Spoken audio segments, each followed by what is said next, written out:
ननु स्वात्म विचारात् संसार निवर्तकत्वं ज्ञानं भवतु तथापि न विदेह कैवल्य सिद्धि।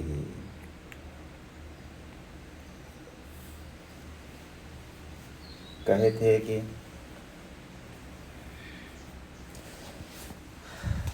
पूर्व में जगदिदं तद्बाधितं दृश्यताम, उस ज्ञान से जगत को बाधित रूप से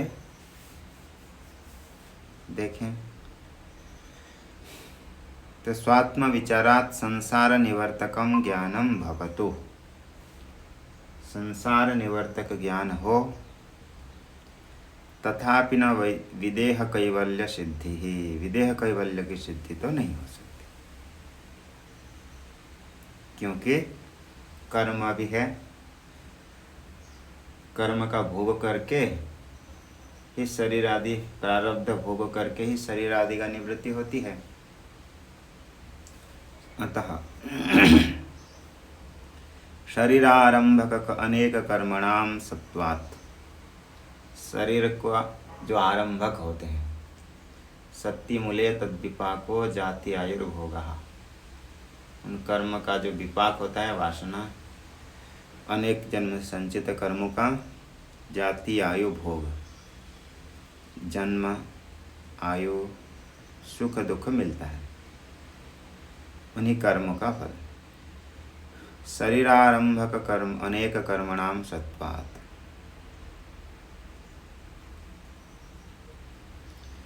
ये कहा। फिर ये नहीं, वो तो संन्यास ले लिया है तो उसका कर्म के साथ तो कोई संबंध नहीं है। न च इदानीं कर्म संन्यासादेव कर्मा प्रसक्ते न शरीरादि प्रसंग, कर्म संन्यास से ही क्या होगा, शरीर आदि के प्रसंग नहीं होगा। अतः न च वाच्यम, पहले अभी संन्यास लिए हैं, अभी के कर्म के साथ तो संबंध नहीं है, परंतु इदानीन्तन कर्माभावेपि, वर्तमान के कर्म का अभाव होने पर भी पूर्व जन्म कृत अनेक कर्म सत्वादेव कर्मा प्रसक्ते न शरीरादि प्रसंग इति न च वाच्यम, नहीं, सत्वादेव तेषु एव जन्मसु फलदानम इति अत्र नियामका भावा। इदानीन्तन कर्म अभावे अपि, वर्तमान के कर्म तो नहीं है, कर्म संन्यास किया है, परंतु पूर्व जन्म कृत अनेक कर्म सत्वात्, पूर्व जन्म आदियों में अनेक कर्म किया है। तेषु एव जन्मसु फलदानम, तो उन्हीं कर्म से ही आगे जन्म आदि मिले। इत्यत्र नियामका भावात्, और अन्यथा अस्मिन् जन्मनि कृत यज्ञादि, इस जन्म में किए हुए यज्ञादि अस्मिन्नेव जन्मनि फल प्रसंगात्। देखो पहले कह दिए कि अनेक जन्म का जो कर्म है वो फल प्रदान करना चाहिए, यदि वो नहीं करेगा तो क्या निर्णय हो रहा है कि इसी जन्म का ही फल प्रदान होगा। यदि आप पूर्व जन्म के कर्म को फल प्राप्ति नहीं मानेंगे, उसी के अनुसार जन्म आदि विधान नहीं मानेंगे, तो आपको यही मानना पड़ेगा कि इसी जन्म के ही कर्म का फल मिलता है। अन्यथा अस्मिन् जन्मनि कृत यज्ञादेः अस्मिन्नेव जन्मनि फल प्रसंगात्, ऐसा नियम होगा कि इसी जन्म में जो हम करते हैं इसी का ही हमें फल मिलता है। तथा च, उससे क्या फिर दोष आएगा, तथा च पूर्व जन्मनि कृत कर्मणाम फलमदत्वानासे, तो पहले जो कर्म किया हुआ था वो सभी तो नष्ट हो जाएंगे, फल ही देंगे ही नहीं, क्योंकि आपने ये नियम बना दिया, स्वीकार किया कि इसी जन्म में जो कर्म करते हैं उसी का ही फल मिलता है। जब ऐसा निश्चय कर लेंगे तो पूर्व जन्म में जो कर्म किए थे वो तो फल दिए नहीं। फलमदत्वा नाशे अनियत फलत्वापत्या अनियत फलत्वापत्या तेषु अप्रवृत्ति प्रसंगेन तेषां नियत फलत्वम अवश्यम वाच्यम। और कह रहे कि फलमदत्वा नाशे, यदि फल को प्रदान नहीं करके वो नाश हो जाएंगे। अनियत फलत्वापत्या, नियत फल वाला हुआ ही नहीं कर्म। कोई कर्म फल दे रहा है इसी जन्म का, पूर्व जन्म का कर्म फल नहीं दे रहा है। तेषु अप्रवृत्ति प्रसंगेन, तो फिर कोई व्यक्ति कर्म में प्रवृत्त होगा ही नहीं, क्योंकि ये कर्म का फल मिल रहा है, अन्य कर्म का फल नहीं मिल रहा है, तो व्यक्ति के मन में संशय आदि होगा। तेषु अप्रवृत्ति प्रसंगेन तेषां नियत फलत्वम अवश्यम वाच्यम। इसलिए कर्मों का नियत फल अवश्य ही मानना चाहिए। अर्थात कर्म चाहे पूर्व जन्म का हो या अभी का, उसका नियत फल मानना ही चाहिए, अवश्यम भावे।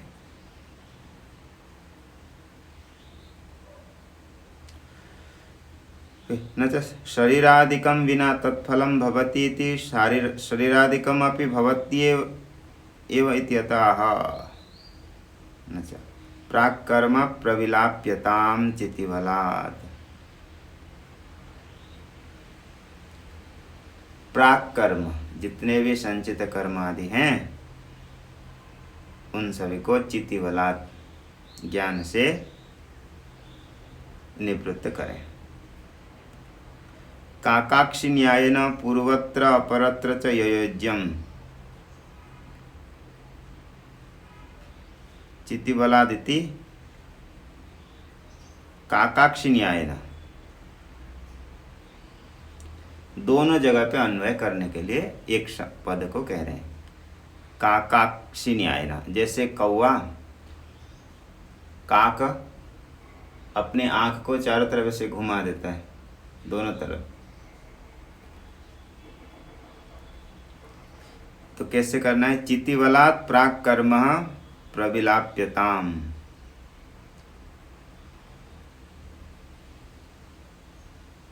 चितिबलादिति काकाक्षि न्यायेन पूर्वत्र अपरत्र इति योज्यम्। चितिः ज्ञानम् आत्मविषयम् तस्य बलात्, आत्मज्ञान से प्राक् पूर्व जन्म सुकृतम सुकृतम च प्रविलाप्यताम प्रदह्यताम इति, उसको दहन करें।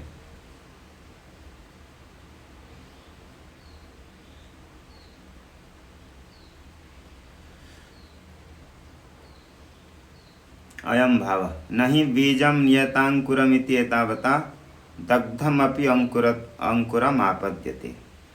और एक बार यदि वह नष्ट हो गया तो आगे फल दग्ध हो जाएगा, तो कर्म आगे फल को प्रदान नहीं करेगा।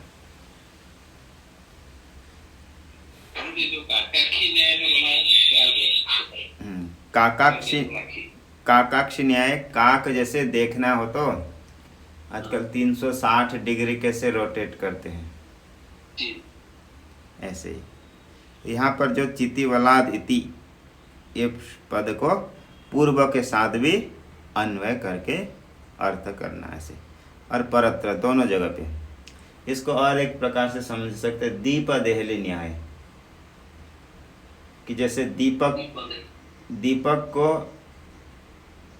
चौखट में रखेंगे तो बाहर भी दिखेगा और अंदर भी। इसी प्रकार काकाक्षि न्याय ना दोनों तरफ चितिबलादिति जो ऊपर आया है प्राक कर्म प्रविलाप, चितिबलात् प्राक। काक तो नहीं, वो उल्लू होता है जो आउल होता है, वो उसी को 60 डिग्री आँख पे घूमता है, तो काक मतलब कोई पक्षी जाती है, नहीं इसलिए लिखता है। नहीं, वो उल्लू का गर्दन घूमता है, काक का आँख, घुमाता है काक। जी। उल्लू अपना गर्दन घुमा देता है पीछे से, रोबोट जैसे। और काक अपने आँख,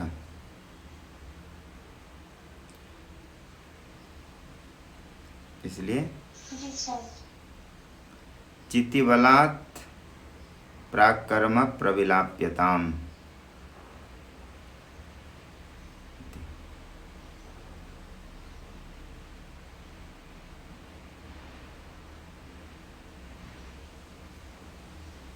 अतः प्राक्कर्म चितिबलात् प्रविलाप्यताम।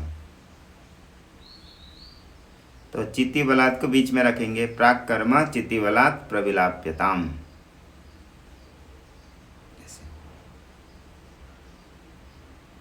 दोनों तरफ संबंध है। प्रविलाप्यताम यानी प्रदह्यताम, उसको दहन करें। अब जब कर्म दहन हो जाएगा, दग्ध बीज होगा, तो आगे फल प्रदान नहीं करेगा। नहीं बीजम नियतांकुरम इत्येतावता दग्धम अपि अंकुरम आपाद्यते। पहले चलो, अंकुर से बीज तो होता ही है, ये नियत है, परंतु बीज को दग्ध कर देंगे भूंज देने से, उससे बीज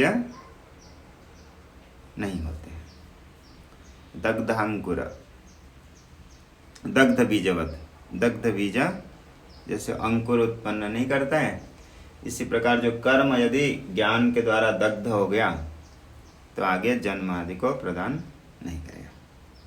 एवं कर्म विज्ञानाग्नि दग्धम कथम फलाय भवेत। इसी प्रकार ज्ञान रूपी अग्नि में दग्ध जो कर्म है वह फल प्रदान करने में समर्थ नहीं है। न च एतावता नियत फलत्वम तर्हि बीजादपि तुल्यत्वेन तत्रांकुरात् अंकुरार्थिनः प्रवृत्ति प्रसंगात्। न च एतावता नियत फलत्वम, इतने मात्र से नियत फल नहीं होगा। तर्हि बीजादपि तुल्यत्वेन, बीजादौ अपि तुल्यत्वेन तत्र अंकुरार्थिनः प्रवृत्ति प्रसंगात्। तो कोई अंकुर को चाहने वाला व्यक्ति वहाँ से भी अंकुर प्राप्त करना चाहिए। श्रुतिश्च कर्मणो ज्ञानाग्नि दग्धत्वं दर्शयति। श्रुति में ये दिखाया गया है, तद यथा इशिकतुलम अग्नौ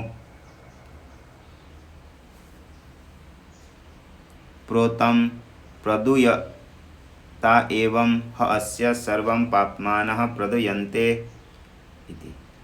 छांदोग्य उपनिषद आदि में आया। जैसे इशिका तुल, रुई जैसा होता है, उसको यदि आग में डालेंगे तो अग्नो प्रोतम प्रदूयते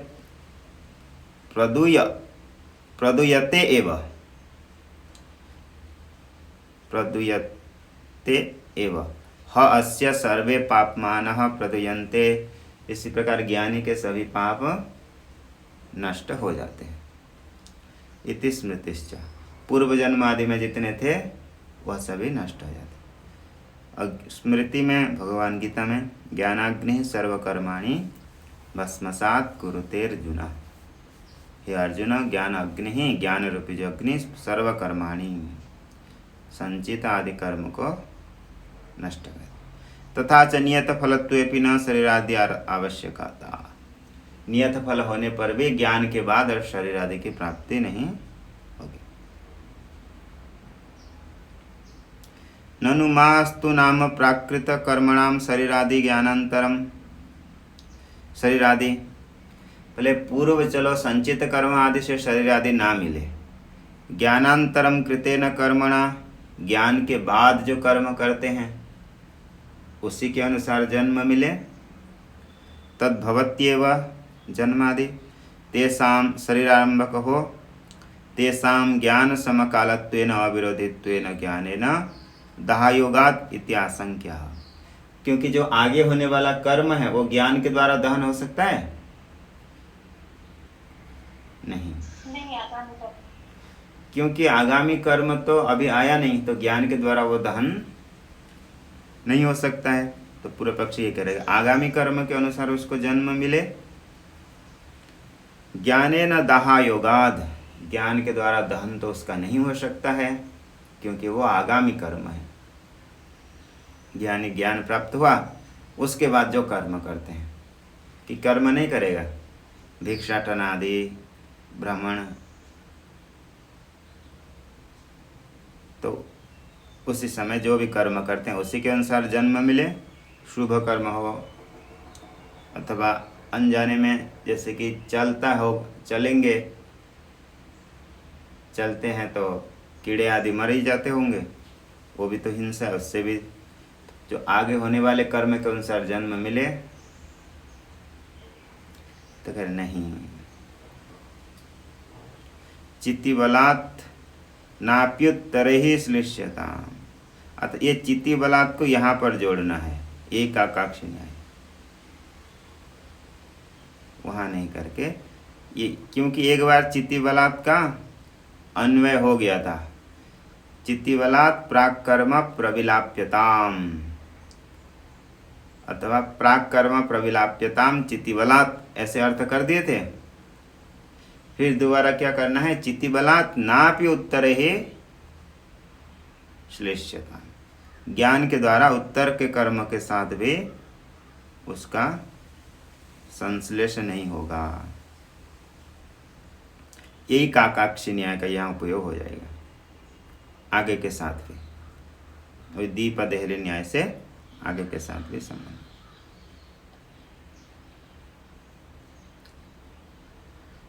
चित्ती बलादिति गत व्याख्यानम, चित्ती बलात् का व्याख्या तो हो गई है। चित्ती यानी ज्ञान, उसके बल से, सामर्थ्य से। उत्तरे ही ज्ञानानंतरम कृतैरपि कर्म भी न श्लिष्यताम न श्लेषो अवाप्यताम, ज्ञान के अनंतर भी जो कर्म आदि होता है उसके साथ संश्लेष को, संबंध को प्राप्त नहीं होता है, संयोग को।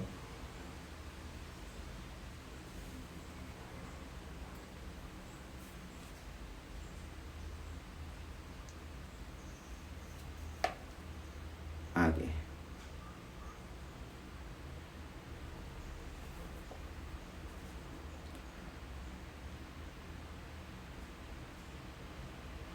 अयम भावः कर्तुः फलं भवति न च आत्मा कर्ता ईश्वराभिन्नस्य तस्य कर्तृत्वानुपपत्तिः। क्या तात्पर्य बता रहे हैं कि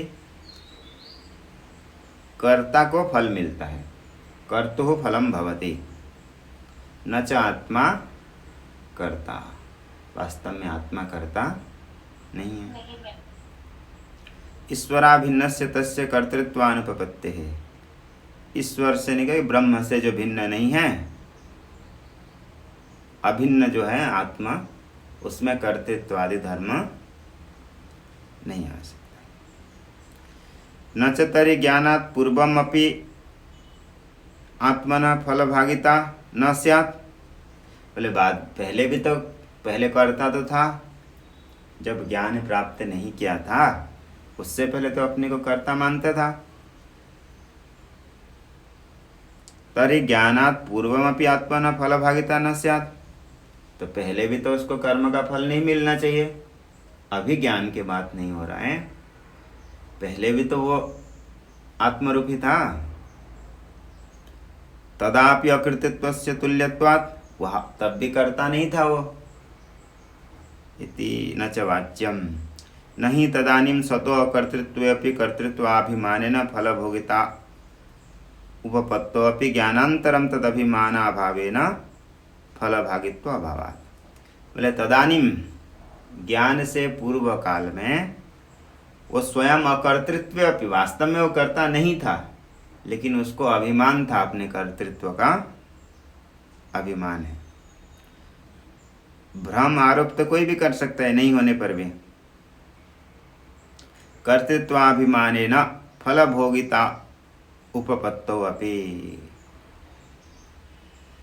अभिमान करके, स्वयं को जीव कर्तृत्व मान करके फलभोगिता का उपपत्ति होने पर भी ज्ञानानंतरम तद अभिमान अभावेन, ज्ञान के अनंतर उसको अभिमान नहीं है कि मैं शरीर आदि धर्म वाला कर्ता आदि हूँ। फलभागित्व अभावात्, इसलिए वो फल का भोग नहीं करता है।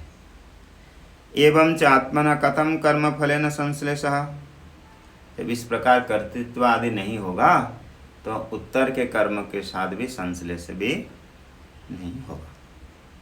न चैव कर्मणाम वैफल्यमिति, फिर कर्म व्यर्थ हो गया, कर्म का फल मिला ही नहीं। तस्याः पुत्रः दायमुपयान्ति सुहृदः साधुकृत्यां द्विषन्तः पापकृत्यां तस्य पुत्रः दायमुपयान्ति। उनके जो पुत्र आदि होंगे, उनके शिष्य होंगे, उनको ही उसका फल मिलेगा। सुहृदः साधुकृत्याम, उसके जो सुहृद हैं, उसके हित चाहने वाले को ज्ञानी का क्या मिलेगा? पुण्य।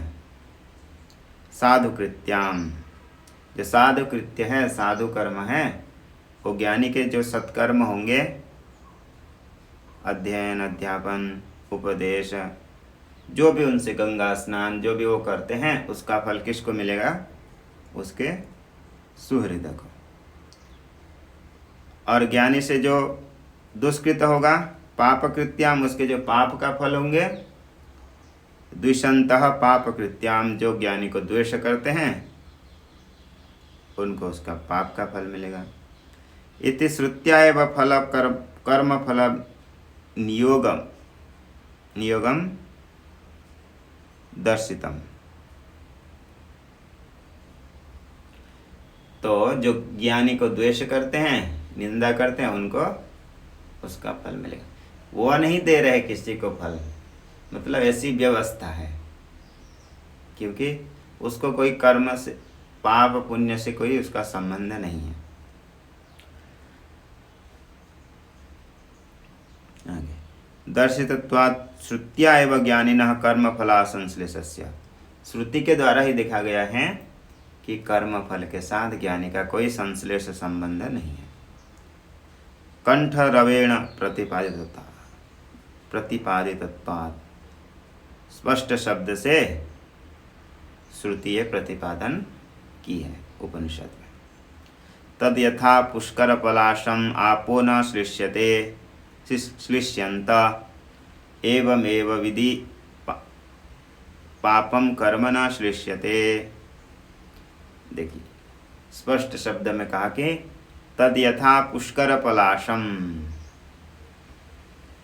पद्मपत्र जैसे आपो न श्लिष्यन्ते, जल पद्मपत्र को जैसे स्पर्श नहीं कर पाते हैं, एवं एवं विधि पाप कर्म न श्लिष्यते, पापम कर्म न श्लिष्यते, इसी प्रकार ज्ञानी को पाप कर्म आदि श्लेष स्पर्श नहीं कर पाते।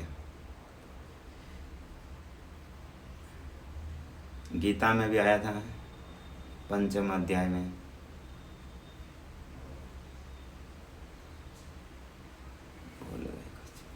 ऐसे कुछ वहाँ पे भी आया था। पद्मपत्र मिवाम्बसा, जैसे पद्मपत्र मन्याध्याय कर्माणि संगं त्यक्त्वा करोति च लिप्यते न स पापेन पद्मपत्र मिवाम्बसा। हाँ, ब्रह्मण्याधाय कर्माणि संगम त्यक्त्वा करोति यः लिप्यते न स पापेन पद्मपत्र मिवाम्बसा।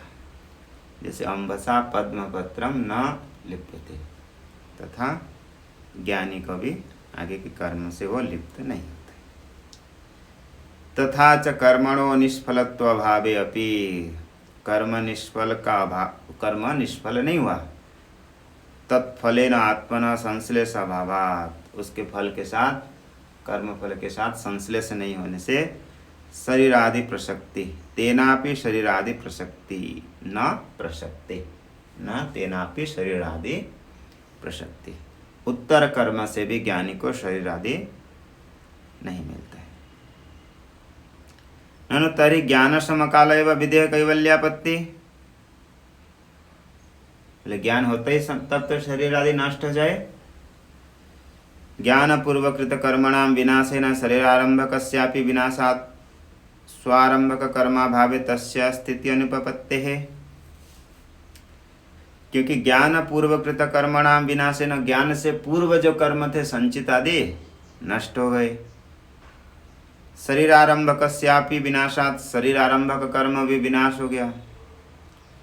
स्वारंभ कर्मणा भावे तस्य स्थिति अनुपपत्ते, अस्वय आरंभ कर्म का अभाव है, उत्तर कर्म के साथ संश्लेष नहीं हुआ है, स्थिति भी नहीं हो सकती क्योंकि स्वारंभ का कर्म अभाव है। शरीर आदि को आरंभक कर्म करने वाले कर्म ही नहीं रहा। तो बोल नहीं, न च आरब्ध फलस्य ज्ञानेन विनाशो न संभवति थी। फिर सिद्धांत कहेगा नहीं, आरब्ध कर्म का विनाश नहीं होगा, इति न च वाच्यम। तत्र एव नियम का अभावात्, बोले नहीं ऐसे क्यों हो सकता है, बाकी दो कर्म नष्ट हो रहे हैं, एक कर्म जो है वो नष्ट हो रहा है और एक के साथ संश्लेष नहीं हो रहा है। बोले प्रारब्ध कर्म क्यों नहीं नष्ट होगा, इसमें क्या नियामक है, प्रारब्ध कर्म भी नष्ट हो। प्रारब्धम तुह्य भुज्यताम अथ परम, नहीं प्रारब्ध का भोग के द्वारा ही होता है। तुह्य भुज्यताम अथ पर ब्रह्मात्मना स्थीयताम।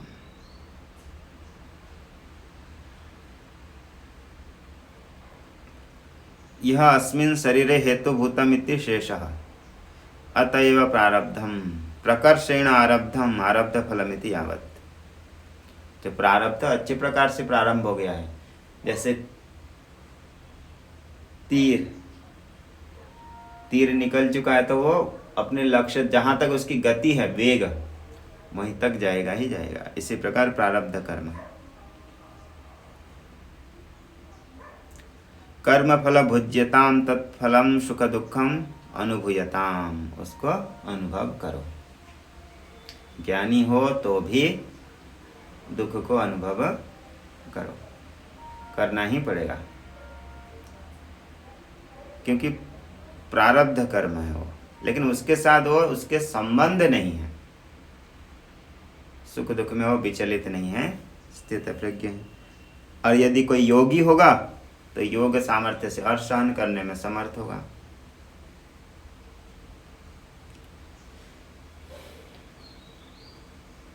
अयम भावः पूर्वकृत कर्मणः अनारब्ध फलस्य ज्ञानेन नाशे अपि आरब्ध फलस्य तेन नाशो न ही संभवति एव। ज्ञान प्राप्त हो जाने पर भी पूर्वकृत कर्मणः जो अनारब्ध फलस्य ज्ञानेन नाशे अपि, जो आरब्ध नहीं हुए उनका नाश तो हो जाए, हो सकता है, होने पर भी आरब्ध फलस्य तेन नाशो न संभवति, नहीं संभवति एव। तेन ज्ञानेन नाशो न संभवति, उसका नाश नहीं होगा। यथा धानुष्कः तुणीर निक्षिप्तवान् ग्रहणे पुनस्तत्रैव निक्षिपेत्। यथा धानुष्कः स्वतुणीर निक्षिप्तवान् ग्रहणे पुनस्तत्रैव निक्षिपेत्। जैसे कोई धनुष में तीर चढ़ा दिया है और वहाँ से यदि निकल गया है तो वो वहाँ ही जाएगा जहाँ तक उसका लक्ष्य है।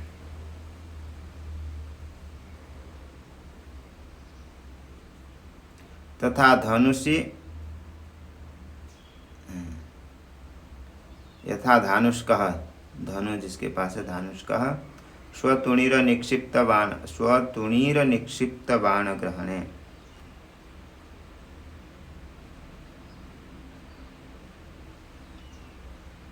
आगे की पंक्ति देख करके, तथा धनुषी आरोप्य पुनर्धनुषो ग्रहणे च सामर्थ्य सद्भावे भी मुक्तेषु निवर्तने आचार अनावश्यक।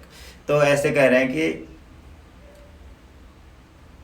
कोई व्यक्ति अपने तुणीर में तीर रखा है तो उस तीर को निकाल सकता है, फिर वहां पर लगा सकता है, रख सकता है, ये तो संभव है। परंतु एक बार यदि उसको छोड़ दिया तो उसको तुणीर में नहीं रख सकता, यही कहना चाहते। यथा धानुष्कः ईशु सुक्तांतात कह, ऐसे सूत्र से क होकर के धानुष कहा। स्वतुणिर निक्षिप्त बाण ग्रहणे पुनस्तत्रैव निक्षिपेत। बोले अपनी तुणीर से निकाल भी सकता है, रख भी सकता है। तथा धनुषी आरोपे पुनर्धनुष ग्रहणे च समर्थ्य सद्भावित। अच्छा, फिर बोल रहे हैं कि उसको धनुष में चढ़ा दिया फिर भी रख सकता है, परंतु मुक्तेषु निवर्तने सामर्थ्य अभाव। यदि छोड़ दिया तो उसको और रखने में समर्थ नहीं है। अनावश्यक दो दृष्टांत दे रहे हैं कि ऐसे तो जरूरी नहीं। तद्वत् च ईशुर यथा यावद वेगम गत्यैव पतते। तद्वत् च ईशु, तब उसी प्रकार ईशु यानी तीर, यथा यावद वेगम जब तक उसका वेग है, गति, पतति तद्वत् कर्मापि यावत् स्वफलम तिष्ठति तदनंतरम नश्यति। जब तक उसकी गति है वहाँ तक वो जाएगा, बाद में वो नष्ट होगा।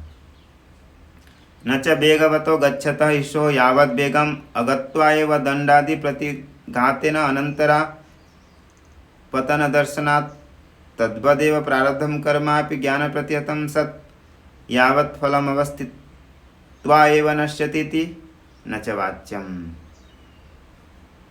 बोलेंगे किसी ने एक आगे उसके लक्ष्य है, उसको तीर से उसको वेधन किया, परंतु रास्ते में किसने डंडे से ऐसे कर दिया, तो लक्ष्य तक पहुंच सकता है? नहीं। इसी प्रकार प्रारब्ध कर्म शरीर आरंभ किया है, परंतु बीच में ज्ञान हो गया, तो वहाँ पर रास्ते में ही समाप्त हो जाना चाहिए, ये प्रश्न है। वेगतः गच्छतः ईशो यावद् वेगम अगत्वा एव दंडादि प्रतिघातेन अंतरा पतन दर्शनात्, मध्य में ही उसका पतन देखा गया है। अतः यावद् वेगम अगत्वा, जितना उसका वेग है उतना नहीं जा करके बीच में ही वो गिर गया। इसी प्रकार ज्ञान हो गया तो उतने में ही प्रारब्ध कर्म नष्ट हो जाए, पूरे भोग ना कराए। इति न च वाच्यम। दंड प्रतिहतस्य ईशु पतन हेतुत्वस्य प्रत्यक्ष सिद्धत्वेन ईशु वेग विरोधित्वेपि ज्ञानस्य तज्जन्यत्वेन तद विरोधित्वात्। तो कह रहे हैं दंड प्रतिहतस्य ईशु पतन हेतुत्वस्य, दंड प्रतिहतस्य ईशु पतन हेतुत्वस्य, दंड का उसके साथ संयोग करना, जो दंड के द्वारा ऐसे प्रतिहत करते हैं, ये ईशु पतन का कारण है, यानी तीर गिरने के प्रति कारण है। प्रत्यक्ष सिद्धत्वेन एव, प्रत्यक्ष सिद्ध है, अतः ईशु वेग विरोधित्वेपि, ईशु वेग का वो विरोधी है। कौन? दंडा से ऐसे करेंगे तो तीर आगे नहीं जा सकता, क्योंकि उसका विरोधी हो गया ये। ज्ञानस्य तज्जन्यत्वेन तद विरोधित्वात्, ज्ञान तो प्रारब्ध, ज्ञानस्य तज्जन्यत्वेन, प्रारब्ध तो ये ज्ञान तो प्रारब्ध जन्य है, शरीर आदि मिला है, उसी से साधन करके ज्ञान प्राप्त किया है, अतः प्रारब्ध का विरोधी नहीं है। प्रारब्ध का विरोधी ज्ञान नहीं है, इसीलिए ज्ञान के द्वारा प्रारब्ध का नाश नहीं होता है, ये सिद्धांति ने कहा। पूर्व पक्षी ने क्या कहा था? बोला कि रास्ते में विघ्न आ गया, इसलिए तीर लक्ष्य तक नहीं गया, क्योंकि वहां दोनों में विरोधी भाव था। ज्ञान और प्रारब्ध में विरोधी भाव नहीं है। क्यों नहीं है? क्योंकि ज्ञान होने के लिए भी प्रारब्ध का आवश्यकता है। इति ये सिद्धांति ने कहा। नहीं कार्यम कारण विरोधी कुत्रचित दृष्टम, कहीं ऐसे कार्य और कारण में विरोध देखा नहीं गया है। नहीं भेरी शब्द स्थले शब्दांतर उत्पत्तिरस्ति, जहाँ पर भेरी शब्द स्थल पर, जहाँ भेरी उत्पन्न शब्द उत्पन्न हो रहा है, कोई बजा रहा है, वहाँ शब्दांतर की उत्पत्ति नहीं होती है। ये न प्रथमादि शब्दान प्रति द्वितीय शब्दानाम नाशकत्वम स्यात्। देखो ऐसा एक शब्द का भी नियम है, बीची तरंग न्याय और शब्द कदम्ब मुकुल न्याय, ऐसे न्याय से शब्द पहुंचता है। जैसे पानी में एक पत्थर से डालते हैं तो उसका तरंग बनता है। तो उस तरंग कैसे होता है, आगे आगे आगे आगे जाता है, एक तरंग वहां तक जाता है फिर आगे आगे जाता है। तो इसी प्रकार शब्द भी, हमने कुछ कहा तो ये शब्द के वेग जहां तक है वहीं तक जाएगा, फिर वहां से दूसरे शब्द उत्पन्न होगा। जैसे जोर से यहाँ से किसी को बुलाए, वहां तक शब्द कैसे जाता है, तरंग न्याय से, जैसे बीची तरंग न्याय। इसी प्रकार और कदम्ब मुकुल न्याय भी बोलते हैं कि कदम्ब का पुष्प, जैसे चारों तरफ उसके कैसे फूल आते हैं। एक कदम्ब के पुष्प फल या पुष्प में लाल सा जो होता है, उसमें चारों तरफ उसके पुष्प होते हैं। इसी प्रकार शब्द उच्चारण करते हैं तो 10 दिशाओं में ऐसे जाते हैं। और एक वृश्चिक न्याय भी कहते हैं कि जैसे एक बिच्छू से 5-10 उत्पन्न हो जाते हैं और पूर्व वाला जो बिच्छू होता है वो मर जाता है। इसी प्रकार शब्द से अनेक शब्द आदि उत्पन्न होते हैं। तो बोले नहीं भेरी शब्द स्थले शब्दांतर उत्पत्ति रस्ती, बोले भेरी शब्द बजाते समय अन्य शब्द की उत्पत्ति नहीं हो रही है, इसलिए भेरी शब्द का कोई प्रतिबंधक नहीं है। ये न प्रथमादि शब्दान प्रति द्वितीयादि शब्दान नाशकत्वं स्यात्, जो कि प्रथम शब्द को दूसरे शब्द नाशक होगा। परंतु ये कहे कि ज्ञान, ये विषय तो ये चल रहा है ऐसा कि ज्ञान के द्वारा प्रारब्ध का नाश नहीं होगा, प्रारब्ध को भोग करके ही नाश होगा।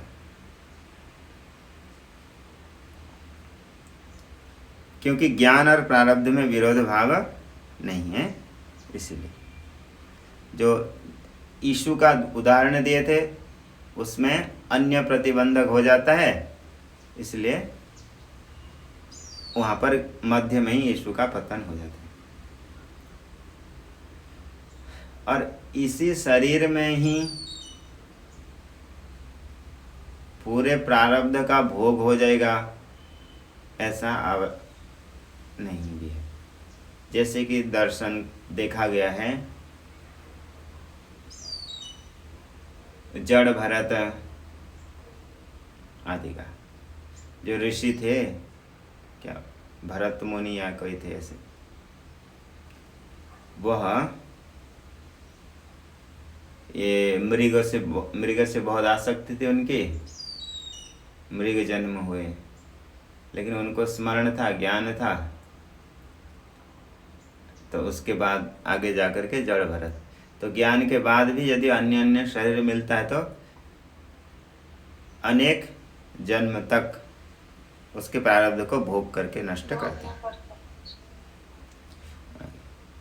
न च द्वितीयादि शब्दानुत्पत्तो शब्दस्य श्रोत्रेण ग्रहणं न स्यात्, शब्दस्य भेरी शब्दास्तत्वात् और श्रोत्रस्य पुरुषदेशस्तत्वात् तत्संबंधस्य श्रोत्रस्य तदग्राहकत्वादिति न च वाच्यम्। अस्सन्मते श्रोत्रस्य कर्णशस्कुली अवच्छिन्न नभोदेशातिरिक्तत्वेन तस्य शब्देन गमन संभवात्।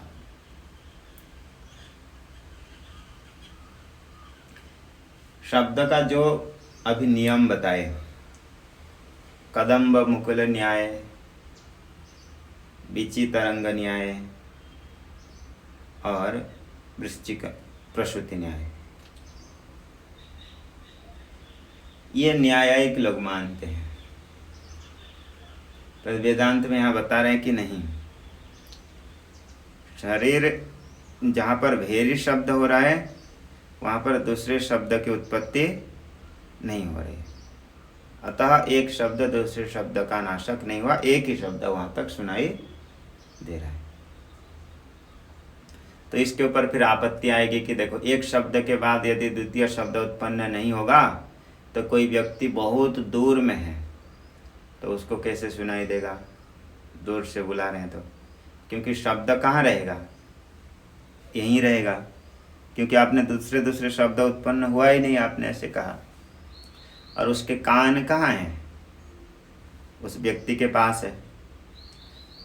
श्रोत्रेंद्रिय किसको बोलते हैं, ये जो कर्ण ऐसा दिख रहा है उसके अंदर जो खाली स्थान है आकाश, उसको क्या बोलते हैं, श्रवणेंद्रिय।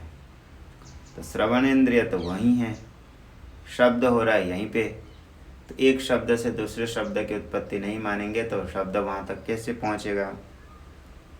न च द्वितीयादि शब्दानुत्पत्तो शब्दस्य श्रोत्रेण ग्रहणम न स्यात्, शब्द का ग्रहण नहीं होगा, क्योंकि शब्द से भेरिस्तत्वात्, जो भी वाद्य यंत्र में बजा रहे हैं शब्द तो वही है। और श्रोत्रस्य पुरुष देशस्तत्वात्, और श्रोत्र तो पुरुष के देश में है, मतलब उसके कान उसी के पास में ही है जहाँ व्यक्ति है। तद असंबंधस्य श्रोत्रस्य, शब्द के साथ संबंध नहीं होगा तो शब्दस्य तद ग्राहकत्वात् श्रोत्रस्य, श्रोत्र उसका ग्राहक नहीं होगा शब्द का। इति न च वाच्यम, फिर सिद्धांत कह रहे ऐसा नहीं। अस्मन् मते श्रोत्रस्य कर्ण संस्कुली अवच्छिन्न नभो देशातिरिक्तत्वेन तस्य शब्द देशे गमन संभवात्।